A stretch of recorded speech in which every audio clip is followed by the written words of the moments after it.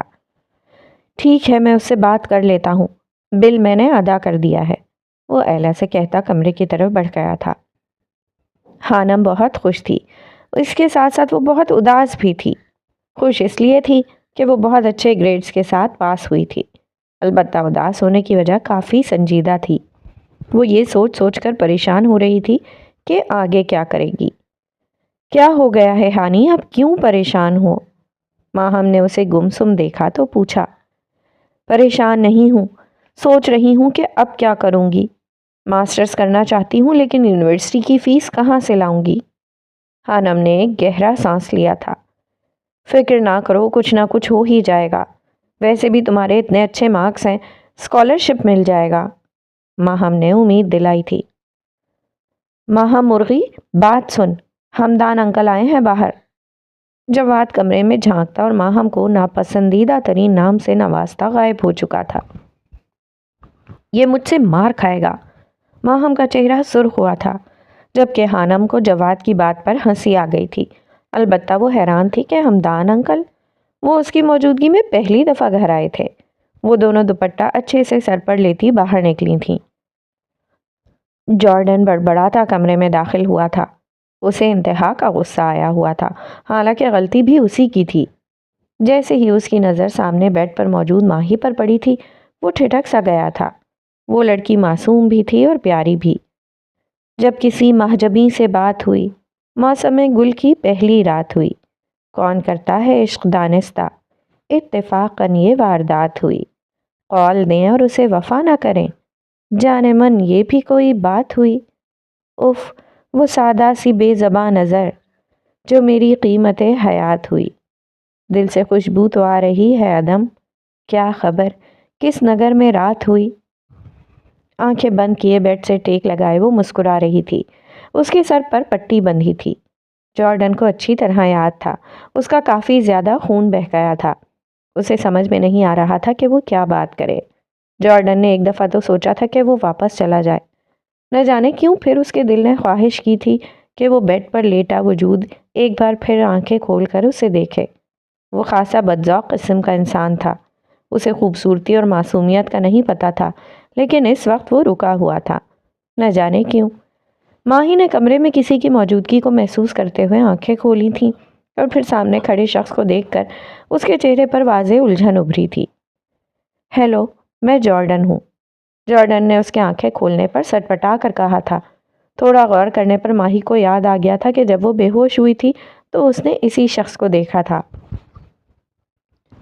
Sorry, میری وجہ سے آپ کے سر پر، جارڈن کو سمجھ نہیں آ رہا تھا کہ وہ کیسے معافی مانگے۔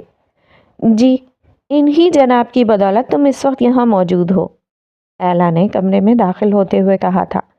اس نے اپنا بھاری وزنی بیگ تمہارے سر پر مارا تھا۔ ایلا کی بات پر ماہی نے حیرانگی سے جارڈن کے کندھے پر لٹکے بیگ کو دیکھا تھا، جبکہ جارڈن کا دل کر رہا تھا کہ اب وہ اسی بیگ سے ایلا کا سر پھاڑ دے، لیکن اسے دیر ہو رہی تھی، اسے جلد اپنی مطلوبہ جگہ پر پہنچنا تھا۔ اٹس اوکے مسٹر جارڈن، ہو جاتا ہے، ماہی نے نرمی سے کہا، جبکہ وہ دونوں حیران ہوئے تھے۔ جارڈن کو اندازہ نہیں تھا کہ وہ اسے معاف کر دے گی۔ اگر نہ بھی کرتی تو وہ اس کا کچھ بگاڑ نہیں سکتی تھی، لیکن وہ سچ میں حیران ہوا تھا۔ ماہی کے چہرے پر شفیق سی مسکراہٹ تھی۔ کمرے میں ڈاکٹر داخل ہوا تھا اور وہ اب ماہی کا چیک اپ کر رہا تھا۔ ایلا غصے سے بڑبڑا رہی تھی۔ جارڈن کو جب اپنا آپ وہاں اضافی لگا تو وہ خاموشی سے وہاں سے نکل آیا تھا۔ وہ تیز تیز قدم اٹھاتا باہر کی جانب بڑھ رہا تھا۔ اسے اچھے سے یاد تھا کہ اس وقت اینتھنی اس کا انتظار کر رہا ہوگا۔ ماشاءاللہ تمہاری بیٹیاں بڑی پیاری ہیں آسی، ہمدان نے اپنے سامنے میز پر چائے رکھتی ہانم کو دیکھ کر کہا تھا۔ اتنی زبردست کامیابی پر بہت بہت مبارک ہو بیٹا۔ انہوں نے ہانم کے سر پر ہاتھ رکھا تھا۔ ہانم کو ایک دم شفقت کا احساس ہوا تھا۔ میں ابھی ماہین سے مل کر آیا ہوں، ابھی بس کچھ دن پہلے، بزنس ٹور تھا، معذرت کرتا ہوں اتنے دنوں سے خیر خیریت پوچھنے نہیں آیا، وہ چائے کا کپ اٹھاتے ہوئے کہہ رہے تھے۔ ہانم کو حیرت ہوئی تھی کہ اتنا بڑا آدمی کیسے عام لوگوں کی طرح ان کے گھر میں موجود تھا، اور تو اور اوپر سے معذرت بھی کر رہا تھا۔ گرے رنگ کی پینٹ پر سفید شرٹ اور گرے ہی کوٹ پہنے وہ شخص انتہا کی شاندار شخصیت کا مالک تھا۔ عمر 50 کے قریب تھی، لیکن وہ 40-45 سے زیادہ کا نہیں لگتا تھا۔ کیسی ہے آپ کی بیٹی؟ چھوٹی ہوگی نا وہ تو، کیونکہ میری شادی کے بعد ہی آپ کی شادی ہوئی تھی نا۔ آسیہ بیگم اب 20-22 سال پہلے کی طرح انہیں تم نہیں بلا پا رہی تھیں۔ وہ اب کافی روبدار شخصیت کا مالک بن گیا تھا۔ ان کی بات سن کر ایک پل کے لیے سیٹھ ہمدان کے چہرے کا رنگ پھیکا پڑا تھا۔ ہاں وہ ٹھیک ہے، وہ ہنس دیے تھے، ٹوٹی پھوٹی سی ہنسی۔ وہ نہ کردہ جرم کی سزا آج تک بھگت رہے تھے۔ انکل، آپ کی بیٹی پیرس میں پڑھتی ہے؟ ماہم نے اشتیاق سے پوچھا تھا۔ جی، ہمدان صاحب نے جواب دیا تھا۔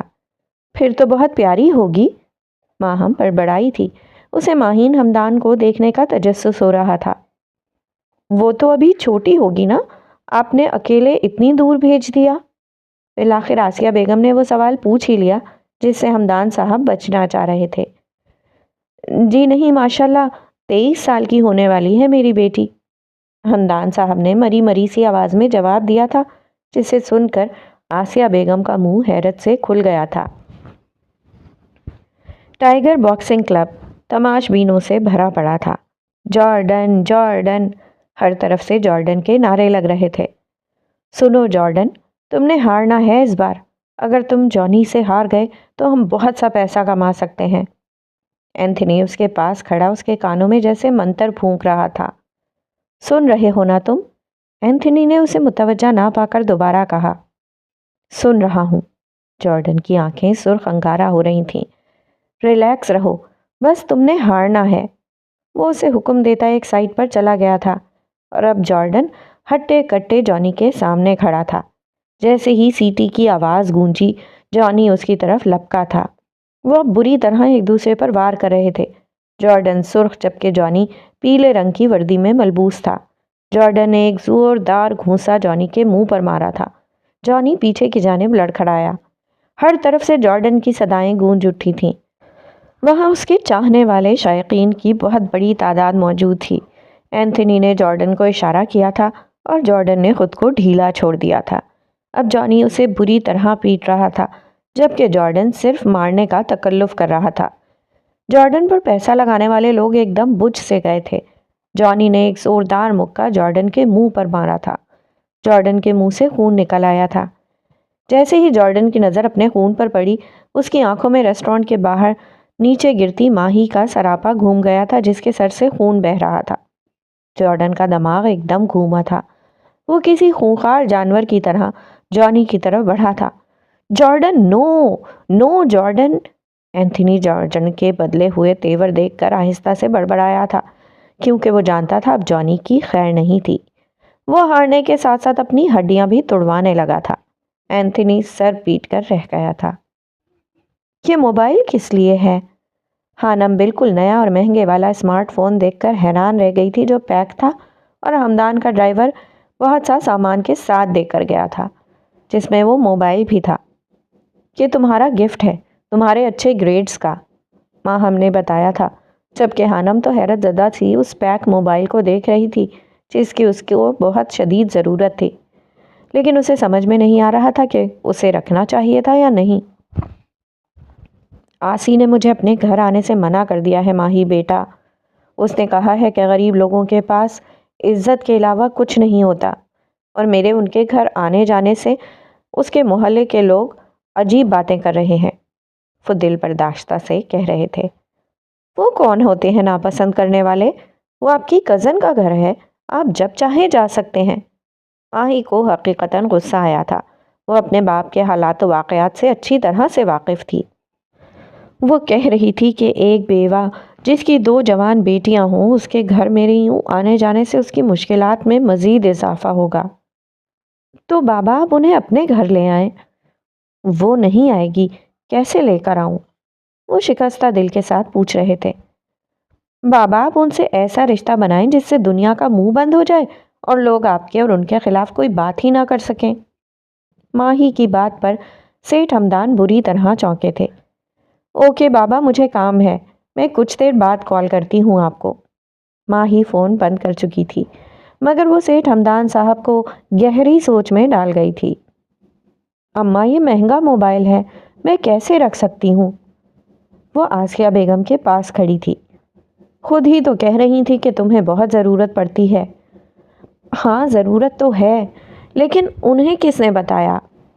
خانم کو اچھا نہیں لگ رہا تھا، وہ ایک خوددار لڑکی تھی، پہلے ہی ہمدان صاحب ان کے لیے بہت کچھ کر رہے تھے اور اب اوپر سے وہ الجھ کر رہ گئی تھی۔ میں نے تو نہیں بتایا، انہوں نے اپنی مرضی سے بھیجا ہے، نہیں رکھنا تو ٹھیک ہے، واپس کر دیں گے۔ آسیہ بیگم نے صاف بات کی۔ امی انکل کو برا لگے گا، انہوں نے اتنے پیار سے تحفہ دیا ہے، اور ہانی تمہیں اچھی طرح سے پتا ہے کہ تحائف واپس کرنا اچھی بات نہیں ہے۔ ماں ہم نے سمجھداری کی بات کی تھی۔ ویسے اگر تم نے نہیں رکھنا تو مجھے دے دو، ماں ہم نے شرارت سے کہا تھا، جبکہ خانم اسے گھورتی اندر چلی گئی تھی۔ انکل اتنا مہنگا گفٹ دینے کی کیا ضرورت تھی؟ وہ ہمدان صاحب کا نمبر ملایا، اب ان سے بات کر رہی تھی۔ کیوں بیٹا، پسند نہیں آیا آپ کو؟ انہوں نے پریشانی سے پوچھا۔ نہیں انکل، ایسی بات نہیں ہے، لیکن کیا بیٹا؟ کل کو آپ یونیورسٹی جائیں گی، آپ کو بہت ضرورت پڑنے والی ہے۔ یونیورسٹی کا نام سن کر خانم کے دل میں حسرت ابھری تھی۔ اب وہ کیا کہتی کہ وہ لوگ اتنا کچھ افورڈ نہیں کر سکتے تھے۔ انکل پتہ نہیں یونیورسٹی جانا بھی ہے یا نہیں، اور اگر قسمت لے گئی تب لے لیتی نا۔ کیوں؟ قسمت کی بات کیوں؟ کیا آپ مزید تعلیم جاری رکھنا نہیں چاہتی؟ وہ بہت شائستگی سے پوچھ رہے تھے۔ ایسی بات نہیں ہے انکل۔ خانم سے کوئی جواب نہیں بن رہا تھا، اسے شرمندگی سی محسوس ہو رہی تھی۔ اچھا آپ ایسا کریں کہ جس یونیورسٹی میں دل چاہے اپلائی کر دیں، باقی میں خود دیکھ لوں گا۔ ہمدان صاحب کی بات نے اسے سن کر دیا تھا، لیکن انکل، وہ کچھ کہنا چاہتی تھی۔ جانتا ہوں کہ آپ بہت خوددار بچی ہیں، کوئی احسان نہیں کر رہا، یہ ایک قرض ہوگا، جب آپ اس قابل ہو جائیں اتار دیجیے گا۔ خانم کی آنکھوں میں نمی سی پھیلی، شاید اس کی دعائیں سن لی گئی تھیں۔ اسے سمجھ نہیں آ رہا تھا کہ کیا جواب دے۔ اچانک ہی جیسے بہت مضبوط سہارا اللہ نے ان کے لیے بنا دیا تھا۔ وہ مزید کچھ باتیں کر کے فون بند کر چکی تھی۔ اس کی خوشی کی انتہا نہیں رہی تھی۔ خانم کو لگ رہا تھا جیسے اس کے خواب اس کے بہت قریب ہیں، وہ ہاتھ بڑھائے گی اور ان کی تعبیر پالے گی، لیکن شاید وہ یہ بھول گئی تھی کہ خوابوں کی تعبیر کبھی کبھی الٹی بھی نکل آتی ہے۔ یہ خواب انسان کو کامیابی کی بلندیوں پر لے جانے کے بجائے ایسے اندھیروں میں پھینک دیتے ہیں جہاں انسان ساری عمر تڑپتا اور سسکتا رہتا ہے، لیکن ان اندھیروں سے نکل نہیں سکتا۔ اور تاریخ گواہ ہے، عورت کو خواب دیکھنے کی ہر زمانے میں ایک بہت بھاری قیمت چکانی پڑی ہے۔ میں دعا کر رہی ہوں مہرو کہ میرا پنجاب یونیورسٹی میں داخلہ ہو جائے تاکہ میں انکل پر زیادہ بوجھ نہ بنوں۔ مہروز سے ملنے گھر آئی تھی تو دونوں نے ایک ساتھ MSc کے لیے 3-4 یونیورسٹیوں میں اپلائی کیا تھا۔ تم جہاں ایڈمیشن لوگی میں تمہارے ساتھ وہیں رہوں گی ہانی، فکر نہ کرو، مہرو نے اسے دلاسا دیا تھا۔ وہ تو میں جانتی ہوں، لیکن PU مجھے بہت اچھی لگتی ہے، بس دعا کرو کہ میں وہاں چلی جاؤں۔ بہت بڑی ہے، میں نے سرچ کیا تھا نیٹ پر، اتنی بڑی ہے کہ انسان وہاں جا کر گم ہو جائے۔ وہ نہ جانے کس احساس کے تحت کھوئے کھوئے سے لہجے میں کہہ رہی تھی۔ کیا آل فال بول رہی ہو ہانی، 1000 دفعہ کہا ہے کہ ایسی باتیں نہ کیا کرو۔ آسیہ بیگم نے سخت سے لہجے میں ڈانٹا۔ بس آنٹی، یہ ایسے ہی کرتی ہے، میرا حوصلہ ہے جو میں اسے جھیلتی ہوں۔ مہرو شرارت سے مسکرائی۔ بس بس سب مل جاؤ، ساری غلطی بس میری ہی ہے۔ وہ ناراض ہو گئی تھی، جبکہ مہرو اس کے منہ بنانے پر ہنستی تھی۔ وہ پلے گراؤنڈ باسکٹ بال کی پریکٹس کر رہا تھا جب موبائل پر آنے والی کال نے اسے اپنی طرف متوجہ کیا۔ کون ہے یہ ربش تنگ کیے جا رہا ہے؟ RJ نے بڑبڑاتے ہوئے غصے سے موبائل جیب سے نکالا اور اسکرین پر ابھرنے والا نام دیکھ کر زبان دانتوں تلے دبا لی۔ ہائے بڑے ڈیڈ، کیسے ہیں آپ؟ وہ ضیاء جبیل کو بڑے ڈیڈ کہہ کر پکارتا تھا۔ میں ٹھیک ہوں، تم سناؤ کیسے ہو؟ میں ایک دم فٹ ہوں، کیسے یاد کر لیا آپ نے؟ RJ حیران تھا۔ تمہارا BBA مکمل ہو گیا ہے نا؟ انہوں نے پوچھا۔ جی ہو گیا مکمل۔ تو تم لندن چلے جاؤ یا پھر امریکہ یا حشام کے پاس۔ میں چاہتا ہوں تم MBA کرو اور بزنس میں میرا ساتھ دو۔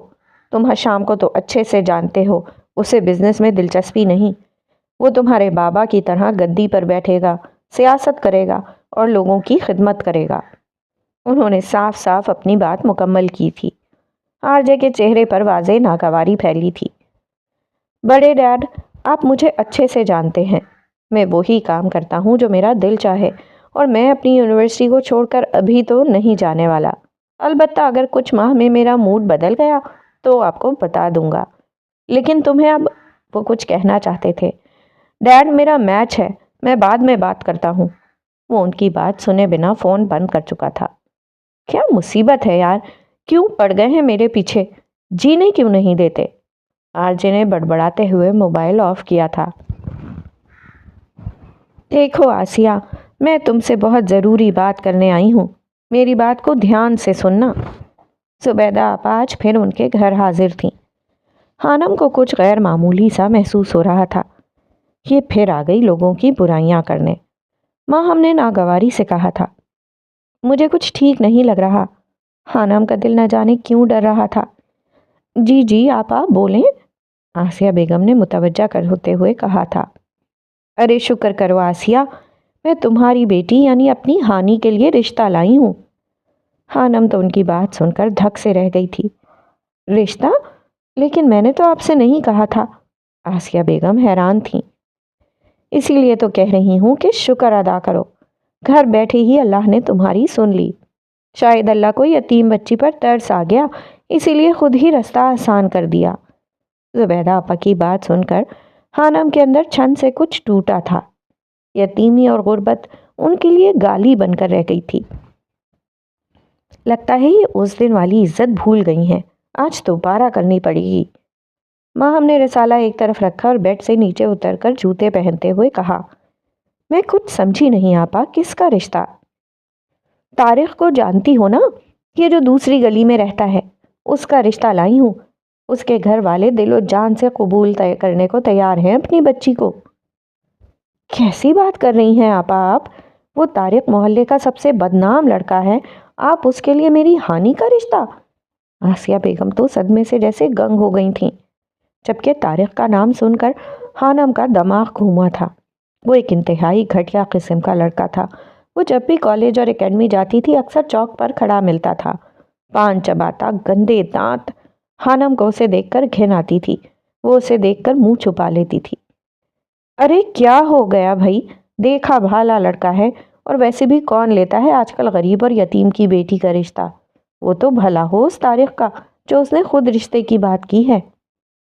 کتنے پیسے دیے ہیں اس لفنگے نے آپ کو جو آپ یہاں اس کا رشتہ لینے آ گئی؟